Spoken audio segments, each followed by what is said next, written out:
Greetings and salutations. My name is Michael Schwahn and welcome to the channel. We have some more reaction content for you, and today we are taking another look at Asterigos Curse of the Stars.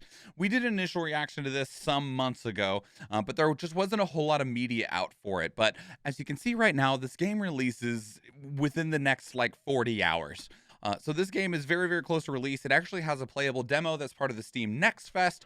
So there are even ways already now to be able to play this game yourself if you're interested in doing so. And this game is definitely taking from the Soulsian, Souls-like genre of video games while trying to take their own spin on it. There was a lot of things we saw in that first trailer that were just really cool looking, right? Like they had this nice art direction to it where that has this really cool style. It's not hyper realistic, but it's got this level of appreciation to it. And they were trying to do some things with weapon mechanics and weapon abilities that were just kind of trying to be their own thing with it. I wanted to take another look at it, especially since it releases so soon. And I really like the Soulsian genre of video games. While Dark Souls itself has pretty much bounced off of me at like I'm a freaking cement wall and it's made of rubber, the rest of the games in the genre I've enjoyed a lot.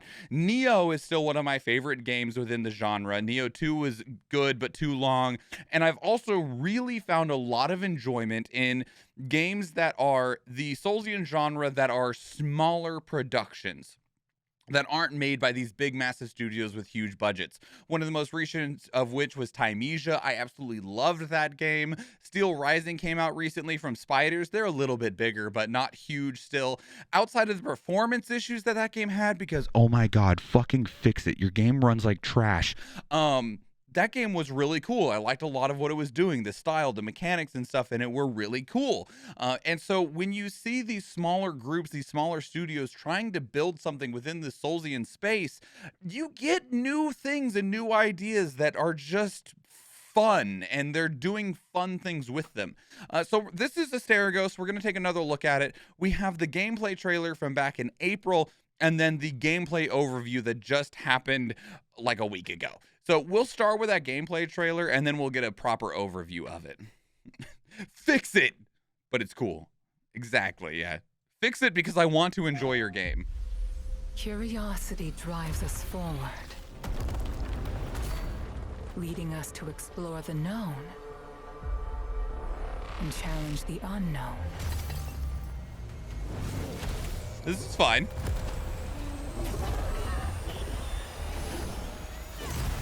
Yet it also makes us forget our limits and attempt to control that which should never be touched.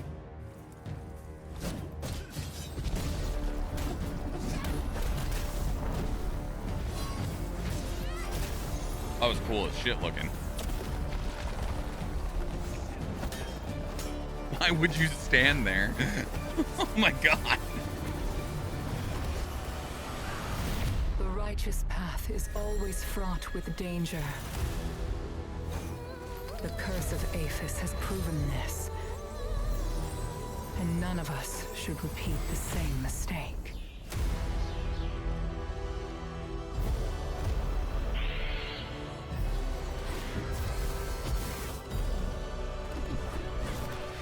Fighting the birds going well. Pumbaa! Pumbaa, what are you doing here? They're showing off a decent number of bosses.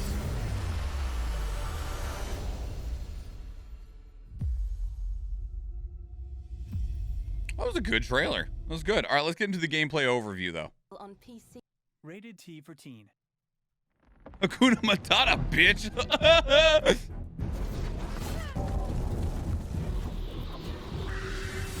Also, as a note, this is this developer's very first game. This development studio, Acme Studios or whatever it just said. I checked before this video. Very first game for them. An action RPG inspired by Greek and Roman mythologies. Play as Hilda, a young warrior of the Northwind Legion who is trying to find her father in the lost city of Athens. It is time to learn more about the gameplay features you will encounter in Asterigos Curse of the Stars. The game takes place in the legendary city of Athens. Favored with divine grace of the gods, it's set at the financial and political apex of the entire world, only to crumble in one night due to a single curse.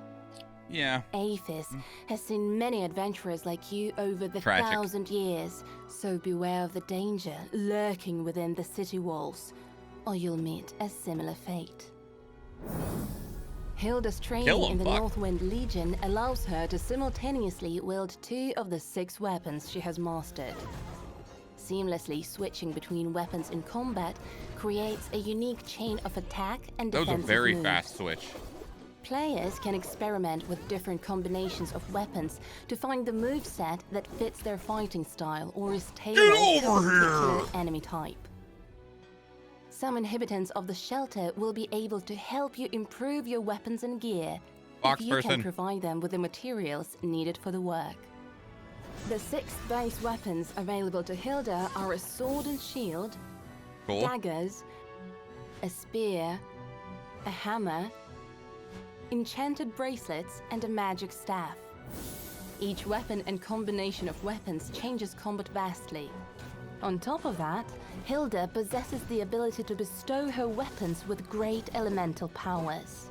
Use magic, fire, frost, or electricity to vanquish your foes.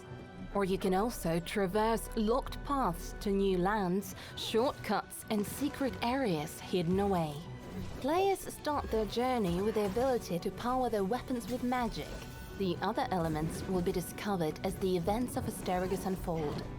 Be warned, weapon and element combinations have the potential to turn any battle in your favor. Or if you're not suited to that playstyle, provide a great advantage to foes. The world of Asterigos is inhabited by many dire beasts and creatures that stand in your path. Mighty minotaurs, armored lions, fire dogs, deadly scorpions, and cultists that can turn into werewolves, to name a few of the foes plotting your demise. The real challenge begins when you encounter one of Asterigos' bosses. Strung those 2 enemies together, there are made many them of these kiss, and they formidable exploded. foes that stand in the way of you and your destiny. Defeating your enemies will grant you experience, and once you level up, you will receive attribute and talent points.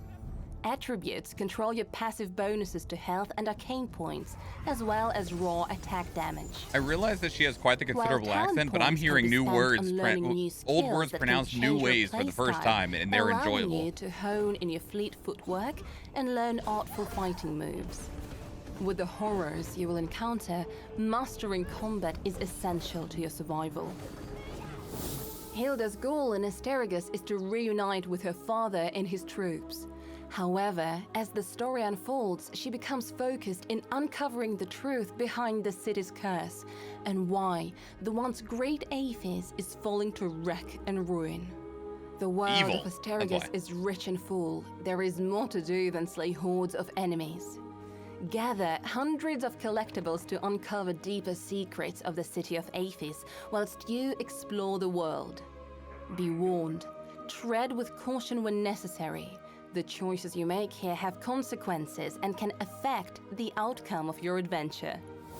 The bravest warriors can complete challenges and forge their destiny with an iron will in the new Game Plus mode.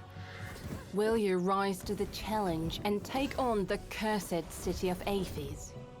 Are you the hero the stars foretold of? The one who will uncover the darkest secrets, defeat formidable foes, and decide the fate of the city and its people. Asterigos Curse of the Stars will be available on PC, Xbox, and PlayStation on the 11th of October. Yeah, very, very soon is what they're trying to say. Evil ruining everything. Why does this remind me of Fable? Visual style, maybe? And speaking of the visual style, one thing that I'm really happy about with modern games, especially, and we're seeing this a lot with indie games, more than AAA games for sure. Like, and not just indie, but even like AA style games as well. Of that, it is no longer about trying to make a game as like hyper realistic as possible, right? We're no longer. Some are, of course, but we're not trying to just make a game look as close to real life. We're not trying to do photorealism or anything like that. We're just looking like we're looking for games that we're seeing games that are going with a visual style and just trying to make that style look as good as possible. Like, we just got done playing a game called Solstice, and Solstice is not going at all for a hyper-realistic visual style whatsoever, but the game looks incredible, and it's because they picked an art direction, they stuck to it, and then they focused on how good they could make a game, how good they could make the game look within that art style, right? They're like, well, let's really, really push making our art direction just feel strong for itself. And there's a lot of things that I'm seeing similarly with Asterigos here, right?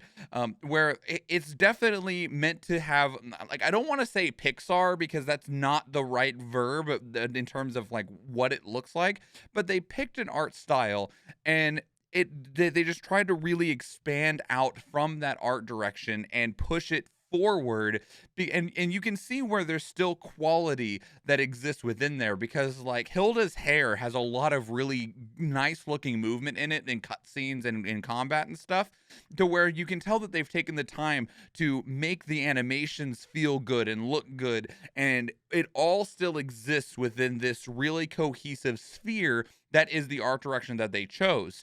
Does it look like, you know, super impressive high-res 4K textures to where you're getting ray-traced reflections in their eyeballs and the individual pores of their skin? No, but it still looks good. And I'm just like that we're seeing more games being willing to take that approach and not feeling like really rough projects, right? Like, it doesn't feel like they went with that art direction because they didn't have the time, money, people, resources to be able to do something more higher end. They just found an art direction that they like and pushed forward with it. So looks like a Game Pass possibility. If it was going to be on Game Pass, unless they shadow dropped it, it hasn't come up in that way.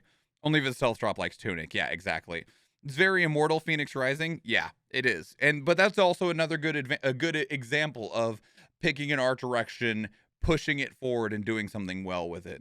You can be visually stunning without being realistic. Exactly. Yeah. And I'm glad that more studios are feeling more confident in trying to do that. Because if you're going to try to be realistic, there is a hurdle that you have to overcome in there that can be very, very difficult, and it's faces.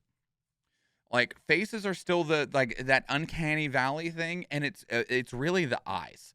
Like, you can have a really visually good looking game. We'll take a game like Star Wars Jedi Fallen Order or Stranger of Paradise Final Fantasy Origin, where it's like the characters, the world, this all looks great, and then they got the most dead, lifeless eyes, and you're like, okay, well, that just pulled me out of it, you know? And it's not that you can't go that direction if you want, but you can't, you have to go that direction. You can't only give it 80%. It has to be 100%.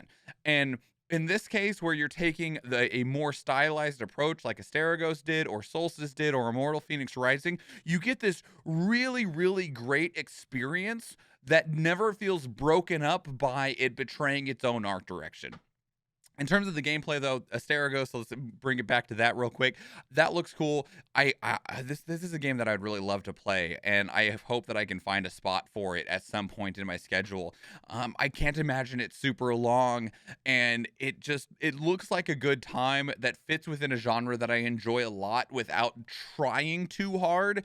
And it's not that they didn't put work in, it's that they're just not trying to beat out the things that are larger than them. They're just trying to be their own thing, and I think that I feel like that is communicated well, and it's appealing to know that they just made a game that they wanted to make without feeling like they needed to look at Elden Ring and see how they could to size up against the Goliath, and instead just be a David that's on their own journey, because Goliath is way the hell over there and they don't have to care, right? So that's Asterigos Curse of the Stars. I'd love to hear what your thoughts are on it. If you've played it, since they did have it available during the Steam Next Fest, and it has a demo that was available, I'd love to hear what your thoughts are on it. I know that a lot of people have been trying it out recently, and like the game is basically out. So let me know what your thoughts ended up being on Asterigos, or are, if you're interested in it. Obviously, unless the shadow drops, it's not going to be on Game Pass, which means that you're going to have to purchase it. I do have... Xbox and PlayStation on the 11th. How dare you? I do have the Steam page open, but I don't think... Okay, it's $35 is the actual release price, which I feel is pretty reasonable. I want... 35 is such an interesting amount. I don't feel like you see games with a... Like, $25 because it's like such a... You know, 25, 50, 75, 100 feels like a more normal amount, but 30 feels normal and 40 feels normal because they're derivatives of 10, but 35 feels odd. Not saying it's not worth that price. I'm just commenting strictly on that price point feels just awkward. Not just my brain doesn't like it. Not because I think it's too much, just because it's like, Anyway, so $35, it could be definitely something that I will consider.